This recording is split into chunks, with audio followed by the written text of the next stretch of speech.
In a food processor, pulse together 6 ounces of shrimp, some andouille, a shallot, some lemon zest, some herbs, and olive oil.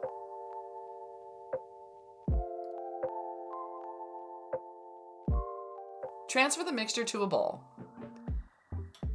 Spread the shrimp paste on all of the slices of bread, evenly coating it. In a bowl, add some sesame seeds and place the bread shrimp side down to make sure that the sesame seeds adhere to the shrimp paste. Heat olive oil over medium heat and add the bread shrimp side down.